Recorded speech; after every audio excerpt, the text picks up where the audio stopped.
I believe that this nation should commit itself to achieving the goal before this decade is out of landing a man on the moon and returning him safely to the Earth. Picking up some dust. In the 1960s, an impossible dream came true when human beings walked on another world. The Eagle has landed. In all, 24 Americans went to the moon. But it took an unseen army of over 400,000 engineers and technicians to make it possible. This is the story of the men and women who built the machines that took us to the moon.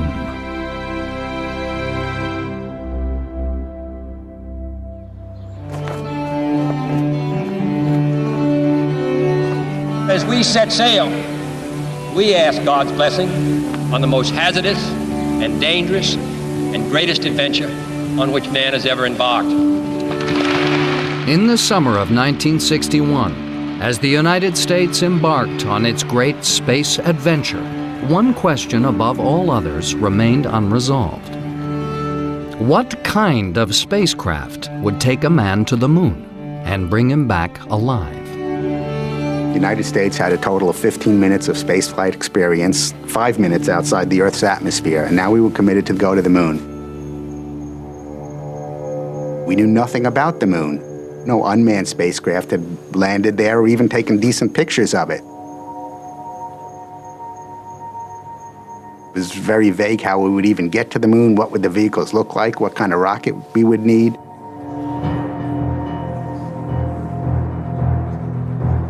During the initial briefings, everybody assumed the way to the moon was to send one huge spaceship all the way there and all the way back. But at NASA, they already knew there was a problem. It required landing a big, heavy, bulky spacecraft on the lunar surface. It required lifting an enormous amount of weight back off of the moon. One additional disadvantage was that it required a rocket that probably was going to be 50, 60, maybe 70 feet high. And it finally occurred to some of the engineers, how are these astronauts going to get out of this big vehicle and get down on the lunar surface?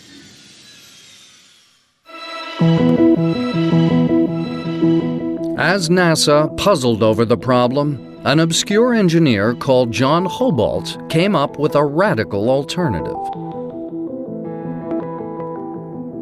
Instead of taking a single giant spaceship to the moon and back, why not build a second, lightweight craft that would shuttle between the moon and a mothership? It would be smaller, lighter, and much more maneuverable. There was only one massive drawback. To get back to Earth would require the lunar shuttle to rendezvous with the mothership in lunar orbit. What scared everybody about it is you have to rendezvous and dock around the moon. You're 250,000 miles from Earth. And he's proposing this in 1961 when we had no spaceflight experience, and just rendezvousing and docking in Earth orbit concerned everybody. Every time he brought the idea up, he was shut down. Everybody said that he didn't know what he was talking about. It was very embarrassing because he is a very quiet, very reserved, reticent man, and he was very taken back by the hostility. The opposition was led by NASA's foremost rocket expert, Wernher von Braun, who had always favored the big rocket approach and now told Hobalt to cut the lunar rendezvous crap.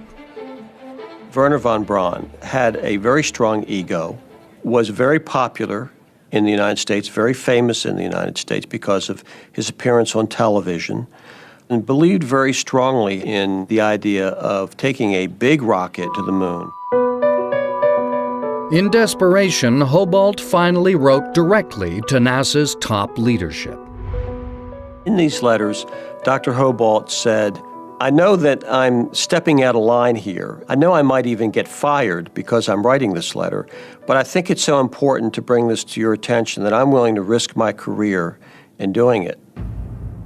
He said something like, I know I may be a pain in the neck and I shouldn't be writing this letter to you and so on, but I feel so strongly about this, I feel impelled to write you. And he said in these letters to Dr. Siemens that the lunar orbit rendezvous idea was the only way to get us to the moon. Dr. Hobart didn't say, I think it's one way, or he didn't say, I think it's the best way. He said, I think it's the only way. It was rather strident in the way it was written, and my first reaction was, I'd like some way to get that son of a gun off my back. But Siemens was sufficiently intrigued to recommend that Hobart's proposal should at least get a serious hearing. It was a turning point. At a meeting in June 1962, called to hammer out a solution, von Braun took everybody by surprise. Everybody was getting together to, again, try and talk about what decision they were going to make on going to the moon. The von Braun team gave a presentation, and when they finished, Werner stood up and he said, I'm really proud of our group. He said, that was a wonderful presentation. You considered everything very, very carefully, but I have to tell you that that's not what I'm going to recommend.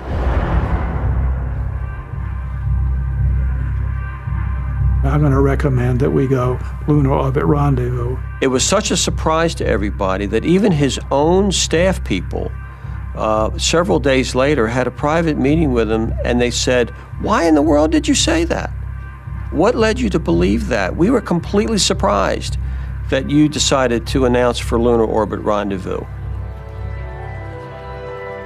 Belatedly, von Braun had recognized it was the only way.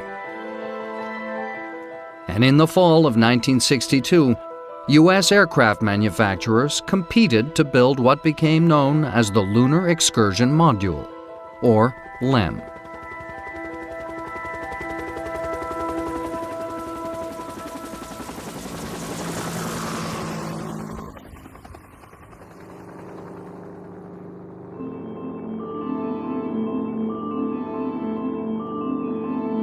One of the competitors was a small aircraft company on Long Island. The Grumman Corporation had already spent time and money investigating the idea of a dedicated lunar lander. For well over a year, they had been studying this problem of how to get to the moon. And because they had been studying it on their own with their own money for longer than all these other contractors, they submitted a much more detailed design. Grumman's proposal was made up of two distinct stages, each with its own engine. A descent stage would take the astronauts down to the lunar surface. And then, when they wanted to return, a tiny ascent module would separate, leaving the bulky descent stage on the moon, and return the astronauts to the orbiting command module. They really understood that weight was so critical, you wanted to leave the heaviest part behind to get off the moon. Mission completed. This final stage of the LEM would also be discarded.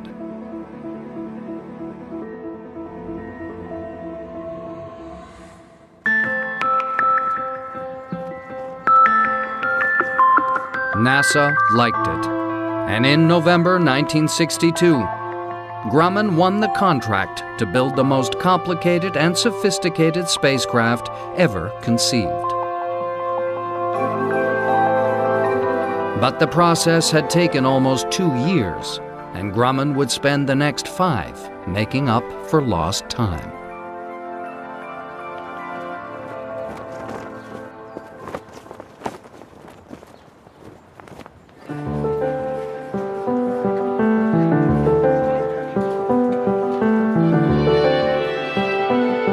As Grumman now got down to the detailed design work, they were hampered by the fact that nobody knew much about the surface they were going to land on.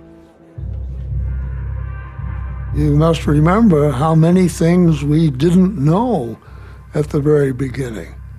This expert was telling us that there are 10 meters of impalpable dust on the surface of the moon. And we worried tremendously about tipping over. In fact, we made, I think, something like 400 different computer runs because we didn't understand what the dynamics of the landing would really be.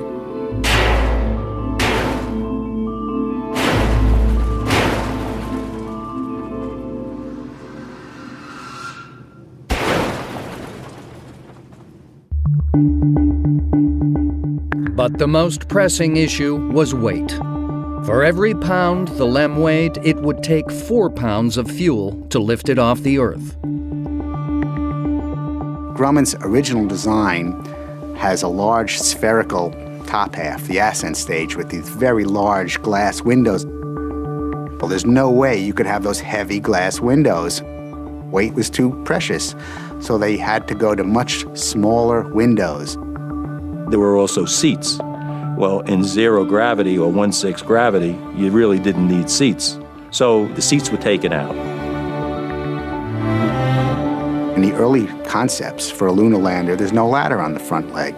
Because why do they need a ladder? There's only 1/6 gravity on the moon. What if we just give them a rope that they hang from the hatch down to the lunar surface? They climb down a rope, they climb back up it, we save weight. Grumman builds a full-scale wooden mock-up. Astronauts try climbing down the rope. Nobody can get back up the rope. So they had to add a ladder down the front leg.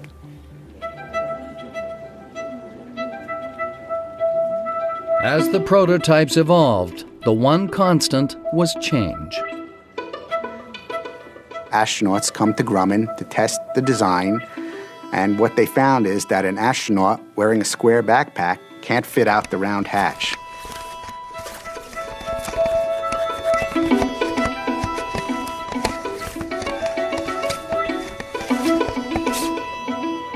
So Grumman deletes the round hatch in the front. They put instead a big square hatch. Finally, in the spring of 1965, NASA, worried design changes would never stop, imposed a freeze.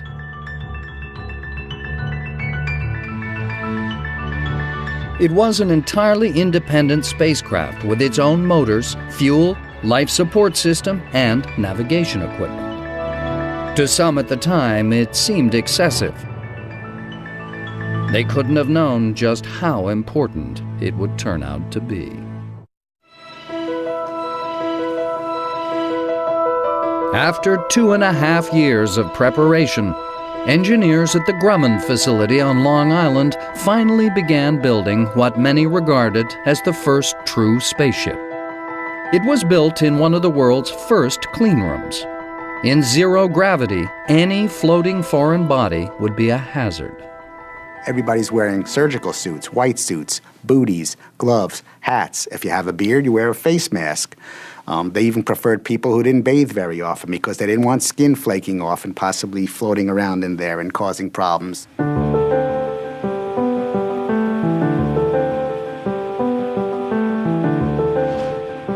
Then, just in case there was any debris, each LEM was turned upside down and shaken. Grumman puts it in a tumbler, rotates it upside down, and actually spins it around and shakes it out. And every stage, there was all sorts of bits and metal shavings and rivets would fall out of it. All the kind of things you don't want floating around in space that could possibly short out an electrical system or somebody could breathe in.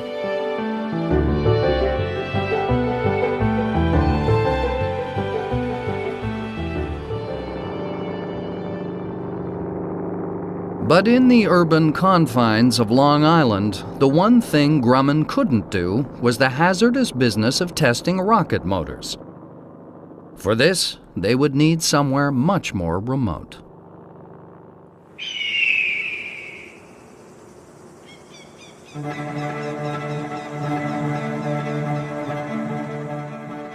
In the early 1960s, the company went to White Sands in New Mexico. Here, in the middle of the desert, they built an engine testing facility. Lynn Radcliffe was the first manager. When I came aboard that first day, I knew absolutely nothing about rocketry. It was almost as though I had walked into a foreign country.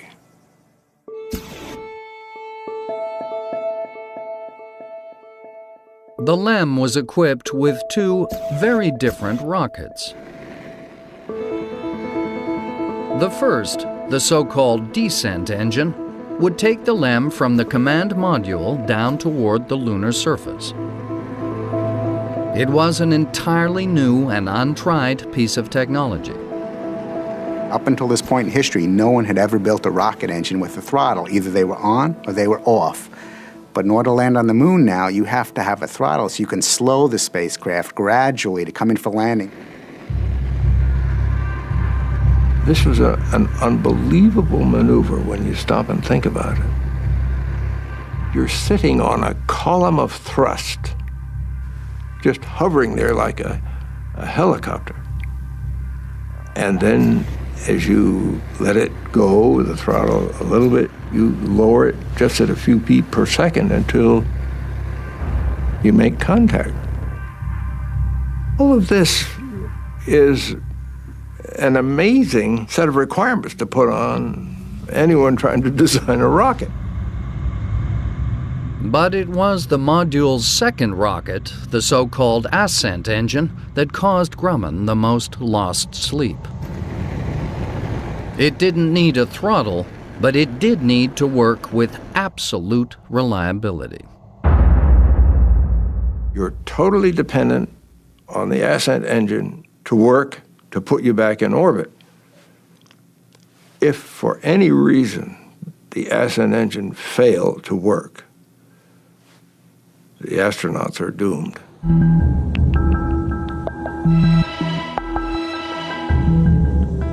To keep it simple, it used so-called hypergolic propellants, a rocket fuel and an oxidizer that explode on contact. There were no pumps and no igniter.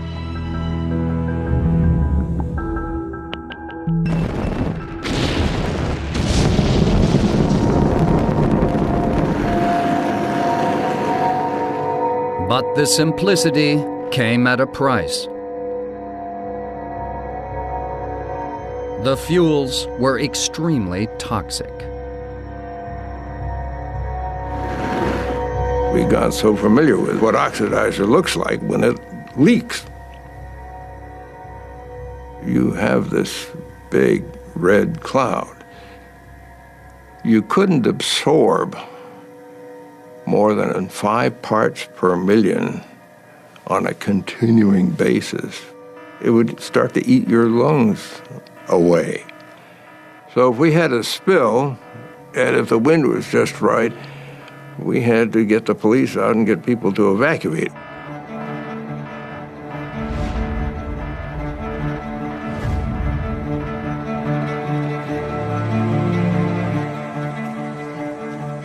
But what really worried them was that the fuel was so corrosive that at the end of a test, each engine had to be rebuilt.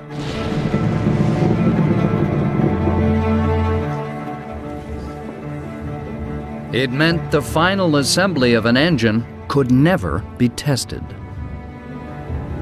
Unbelievably, the first time these engines would ever have been fired, ever. No checkout at the factory. The first time would be when they were fired in their mission. Imperfection was not an option. They had to be perfect. It was a situation nobody at Grumman would ever feel comfortable with.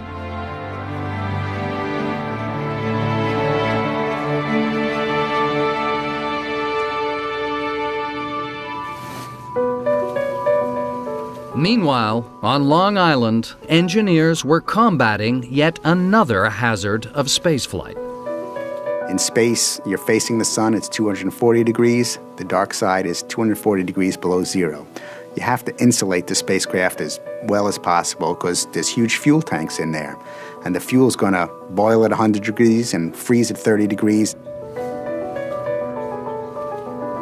Such a huge temperature variation could also cause the craft to buckle.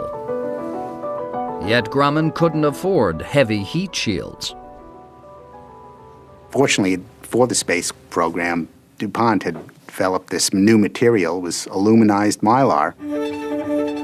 It was a gold color, and they found if you built it up to perhaps 25 layers, it's an excellent insulator.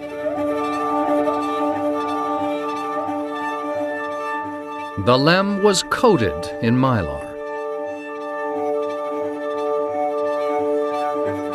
To many engineers, the final vehicle was an insult to every notion of what a spacecraft should look like.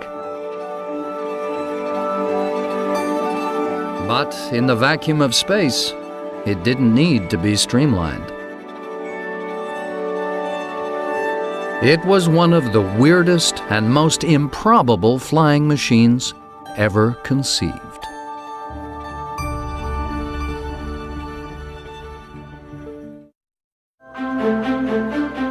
By the mid-1960s, with just over 4 years to go before Kennedy's deadline, the Grumman facility on Long Island began rolling out the first full-scale lunar modules.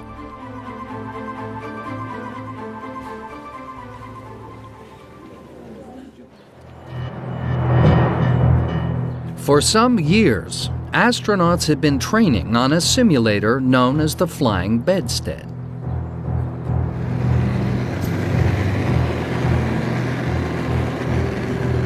It's basically a jet engine in the middle, little rocket engines all around it on the outside, just like the lunar module, and astronauts sat in a little capsule in the front, and they would take off vertically and hover and try to simulate landing on the moon.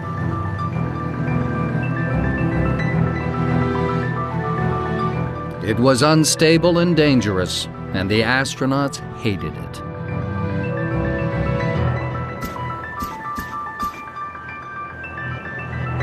Neil Armstrong had to eject out of it right before it crashed.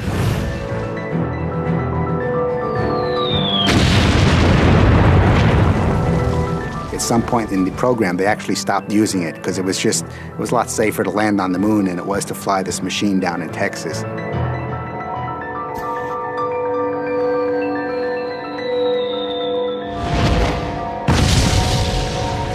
It was just too unstable.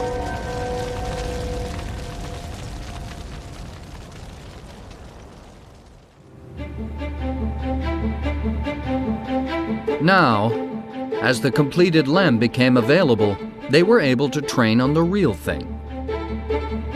It was installed in a test facility with a camera that projected images of an artificial lunar surface through the windows. They would actually run through complete missions in the lunar module.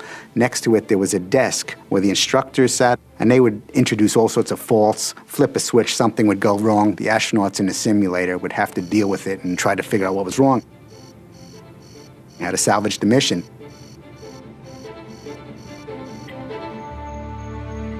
But the clock was ticking. It was time to move beyond simulations and take the LEM into space.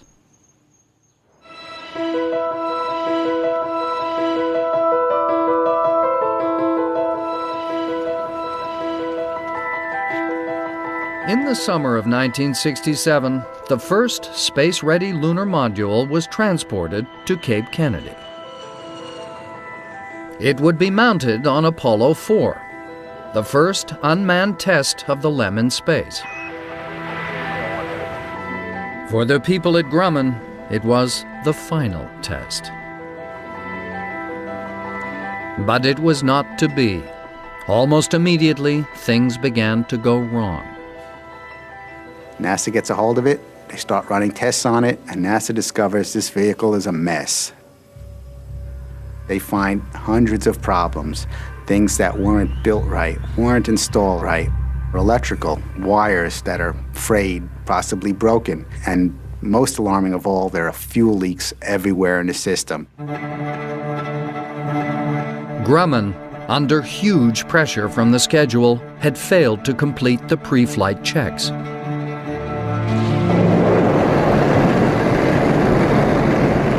But NASA couldn't wait, and the Apollo 4 mission went ahead without the LEM.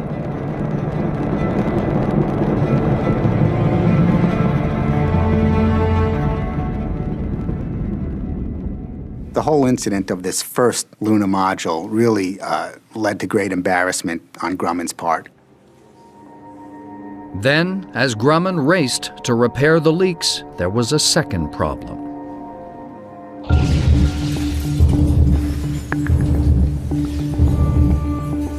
As the lunar module was pressure tested in a vacuum chamber, a window blew out. There's debris all over the place. Wires are evidently nicked that you could see with the naked eye. There are physical holes in the structure. And I was like, oh my God, here I am. I'm on the job 2 weeks. Look what happened.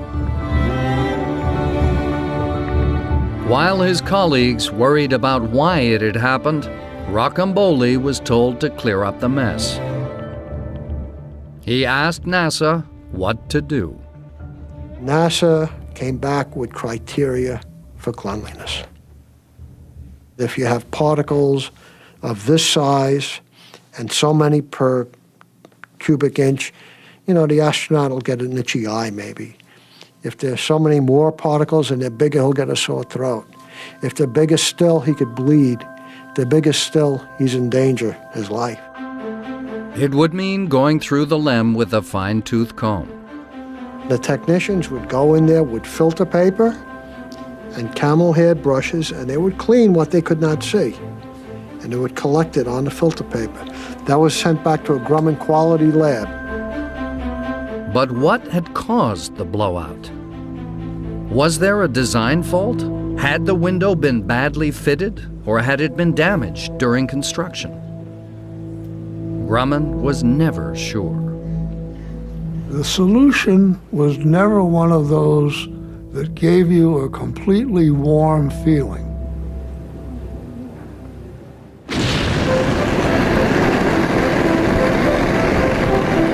Every window was checked and replaced in the hope that it would be all right.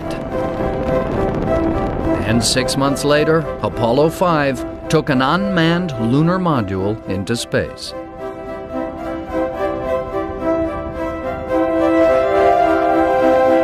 "12 months later, Apollo 9 carried the first manned lunar module into space. How does that sports car handle, Jim? Pretty nice. And Apollo 10 took a manned LEM around the moon. This engine is just beautiful. Early, my hat's off to the guys in the trench. I love them. Yeah. It was time to take the LEM down to the lunar surface. How's the view, Tim? Charlie, it might sound corny, but the view is really out of this world. Liftoff. We have a liftoff. 32 minutes past the hour. Liftoff on Apollo 11. Roger, we got a roll for Power clear. Roger, roll. On July 16th, 1969, Apollo 11 blasted off from Cape Kennedy. Some 72 hours later, the lunar lander undocked from the command module and headed for the moon. Roger, how does it look? It was the final challenge. Hundreds of thousands of man-hours of work, worry, and effort were about to be put to the test. My heart was in my mouth. Altitude 1600. We'd come to a moment of truth that would last only 12 minutes. If I could have held my breath for 12 minutes, I probably would have. 700 feet, 21 down, 33 degrees. Grumman had simulated the maneuver hundreds of times, but the reality was proving different. The astronauts were heading for a boulder field. Low level. Low level. Good. 620 feet. As Armstrong searched for a safe landing place, the fuel began to run dangerously low. The only call-outs from now on will be fuel. We had very small margins. 120 seconds margin for landing sounds ridiculously short. 60 seconds. 60 seconds. We were all counting seconds as to how much fuel we thought remained. 30 seconds. 30 seconds.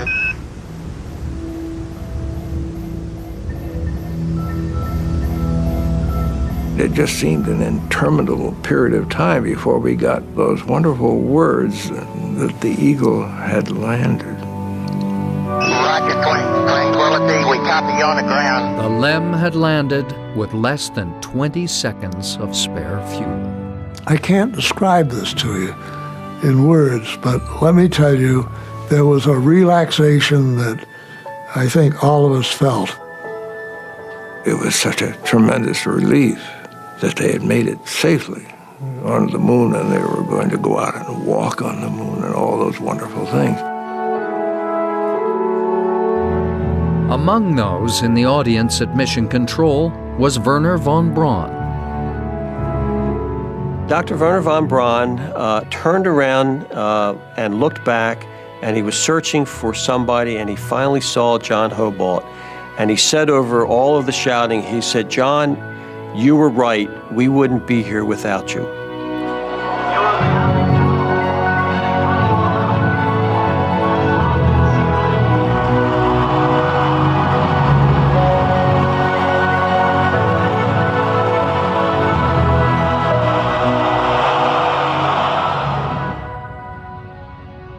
But as the world celebrated, Grumman's engineers knew their most testing moment was yet to come. Would their ascent engine do its job? 2 astronauts were going to climb into this thing, and essentially they were going to press a button, and if it worked, it worked, and if it didn't, there weren't many things that they could do about it. Once you pressed that button, that was it. Roger, our guidance recommendation is you're cleared for takeoff. Roger, understand. We're number 1 on the runway. Roger. All my co-workers were standing around in the aisles looking up at a monitor panel along with me. And this is a really definition of a white-knuckle situation. Eagle Houston, you're looking good to us. That moment of liftoff was awful, just plain awful. Roger. Is there an anxiety? Absolutely. Absolutely there's an anxiety. One you can't believe, like, is this going to work? We know we did everything, but God, it better work. I don't think that anyone could, at that time, tell you 100% that it was going to work. 9, 8, 7. It was really quite tense. Proceed.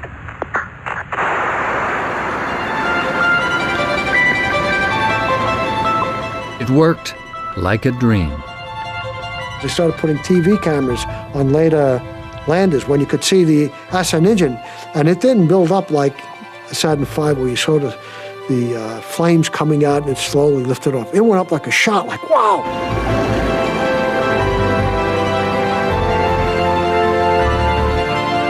1,000 feet high, 80 feet per second vertical rise. The LEM had performed faultlessly, and at Grumman they assumed there could be nothing more terrifying or exciting to come.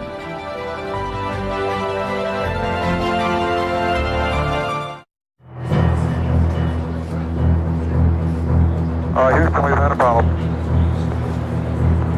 Stand by, 13, we're looking at it.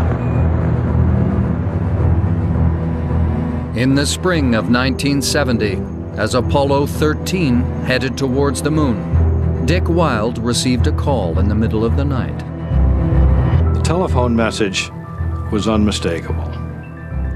We were being called in to the plant early because an explosion aboard the command and service module had taken out the electrical and oxygen system. We are venting something out into space. Some 200,000 miles from Earth, the command module had been left powerless and disabled. As I drove into the plant, the coincidence to me was amazing. This was Monday, April 13th, 1970, and this was Apollo 13.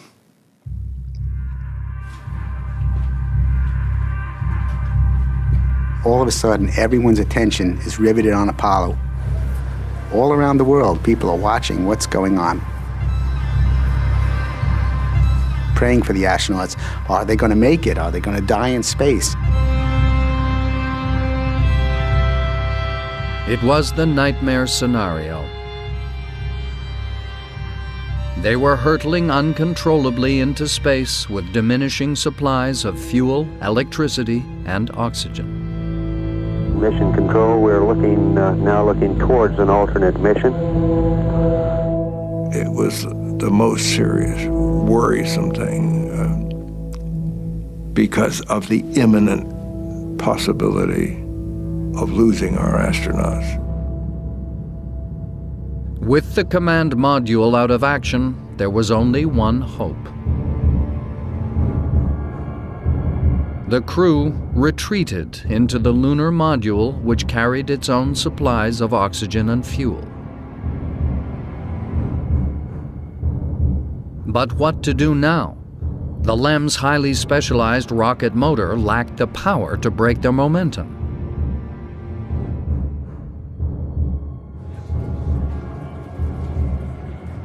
At Mission Control, there were desperate meetings.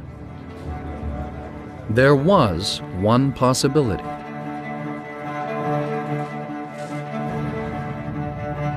If they could use the LEM's motor to slingshot them around the moon, it might just be possible for them to return safely to the Earth. It was a huge gamble. We all knew that the crew was in a dire situation. A rescue like this had never been attempted. So, in the background, there was always the concern that this effort was going to fail. People were glued to their televisions and their radios listening to what was going on, and there was certainly concern that we might have lost 3 astronauts. Master on 1 minute. We're burning 40%. But the maneuver worked. Slowly the craft curved around the moon in what was known as a free return trajectory to Earth. The astronauts were on their way home. Okay, Aquarius, you're looking good. But did they have the fuel and power to travel the 250,000 miles back to the Earth? Everything depended on the LEM. It had been designed to keep 2 people alive for 50 hours. Now it was being asked to keep 3 people alive for up to 100. There was a gradual buildup of carbon dioxide. The LEM had been equipped with finite supplies of lithium hydroxide, the agent used to remove carbon dioxide from the recirculating air supply. Once again, there were desperate meetings among NASA's engineers. There was one inspired possibility. If they could raid the command module for extra supplies of lithium hydroxide, they had a chance. But that was not as simple as it sounded. No one had foreseen the kind of problem where the LEM would be used as a lifeboat, and unfortunately the command module lithium was packaged in square cartridges, and the lunar modules were packaged as round cartridges. So the problem became, how do you fit a square cartridge into a round canister? NASA suggested using duct tape and tubing from the spacesuits to jury-rig a connection. It worked. I think all of us had a sense of tension in those hours that we've not felt before or since. Finally, as the craft approached the Earth, the astronauts faced the ultimate challenge: how to safely smash through the Earth's atmosphere. The answer was to return to the crippled command module with its protective heat shield and, to minimize friction, discard the LEM, affectionately christened Aquarius.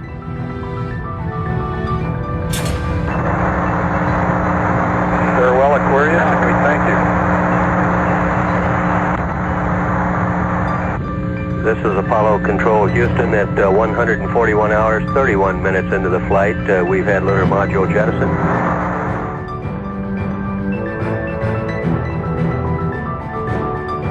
Then, as they blasted through the Earth's atmosphere, there was a break in communication.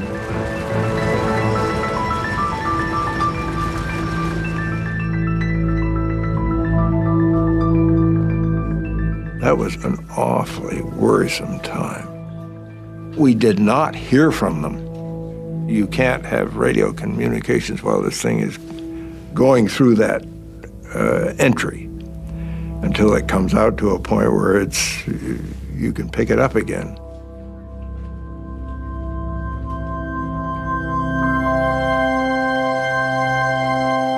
There was what felt like an interminable wait before the Apollo 13 parachutes finally came into sight. Odyssey Houston, we show you on the mains. It really looks great. An extremely loud applause here in Mission Control. I think singly that was the high point of the program because we had saved astronauts from imminent danger. It was even more important in retrospect than the first landing. The sense of relief was, you could feel it. It was really quite emotional. The lunar module had not only performed far beyond its design limits, it had brought the astronauts back from a death too horrible to contemplate. You would think that, yeah, I could be doing a little breastfeeding now, but I really don't feel that. What I really feel is thankfulness that it happened. I'm really grateful that it happened. For the Grumman engineers who had devoted nearly every minute of their waking lives for nearly a decade to building the lunar module, it was the crowning moment. Everybody wanted to be part of that program. Everybody was proud to be on the program. And that was a wonderful feeling.